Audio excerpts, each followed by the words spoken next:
खुदा हाफिज। अध्याय 2 अग्नि परीक्षा 2022 की भारतीय हिंदी भाषा की एक्शन थ्रिलर फिल्म है और 2020 की फिल्म खुदा हाफिज की अगली कड़ी है।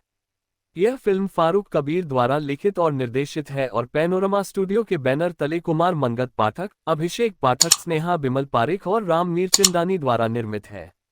इसमें विद्युत जामवाल और शिवालिका ओबरॉय हैं। फिल्म 8 जुलाई 2022 को नाटकीय रूप से रिलीज हुई थी। नोमान में मांस व्यापारियों का भंडाफोड़ करने और अपनी पत्नी नरगिस को बचाने के बाद समीर नरगिस के साथ शांतिपूर्ण जीवन व्यतीत करता है, जो नोमान की घटना के बाद उदास हो जाती है।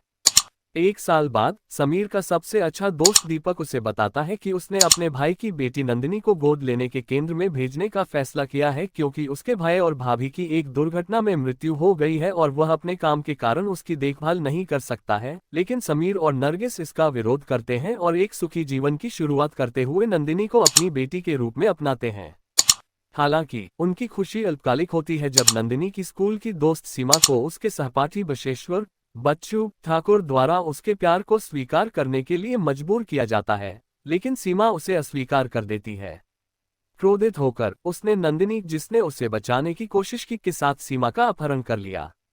समीर, नरगिस और सीमा के परिवार ने गुमशुदगी की शिकायत दर्ज कराई, लेकिन पुलिस मामले को गंभीरता से नहीं लेती, क्योंकि बच्चा शीला ठाकुर जी नाम की एक शक्तिशाली मकान मालकिन का पोता है और उन्हें मामले से दूर रहने की सलाह देता है। समीर को पता चलता है कि नंदिनी और सीमा गंभीर रूप से घायल हैं, जहां सीमा अकेली बच जाती है, लेकिन नंदिनी की चोटों से मृत्यु हो जाती है, इससे पहले कि समीर सीमा के भाई सहर्ष से अस्पताल के बाथरूम में मिले, जहां वह बताता है कि सीमा और नंदिनी पर दुर्व्यवहार के लिए बच्चा और शीला ठाकुर जी जिम्मेदार हैं। नंदिनी की मौत से समीर और नरगिस टूट जाते हैं और समीर बच्चू और शीला ठाकुर जी से बदला लेने के लिए निकल जाता है। समीर ने नंदिनी को खोजने में मदद नहीं करने के लिए इंस्पेक्टर त्यागी की पिटाई की, जहां उसे 60 दिनों की जेल की सजा सुनाई गई। जेल में तलहा अंसारी के मुखबिर ने उसे सूचित किया कि राशिद कसाई ने समीर को मारने के लिए जायसवाल और उसके गुंडों को भेजा। रात में तलहा समीर के लिए हथियार प्रदान करता है और जायसवाल की उसे मारने की योजना के बारे में बताता है। सुबह समीर तलहा की मदद से जायसवाल और उसके गुंडों को मार देता है। अस्पताल में सीमा को होश आता है और सीमा और नंदिनी को गाली देने के लिए बच्चू और उसके दोस्तों के बारे में बताती है। इस बारे में उन्होंने एक न्यूज चैनल में रवि कुमार को बताया। शीला ठाकुर जी नरगिस को समीर के लिए बच्चू से दूर रहने की चेतावनी देती है, लेकिन वह उसका सामना करती है कि वह परवाह नहीं करती है और शीला को सांत्वना देती है कि समीर बच्चू और उसके आदमियों को मार डालेगा। तलहा ने समीर को रिहा करने के लिए खालू से मदद मांगी। खालू समीर से कहता है कि राशिद जानता है कि वे बच्चे के 2 दोस्तों को कहां छुपाते हैं। समीर गली में राशिद और उसके आदमियों को खत्म करने के लिए खालू और सहर्ष के साथ एक गिरोह बनाता है और उन्हें बच्चों के दोस्त शैलेंद्र और अभिनव मिलते हैं।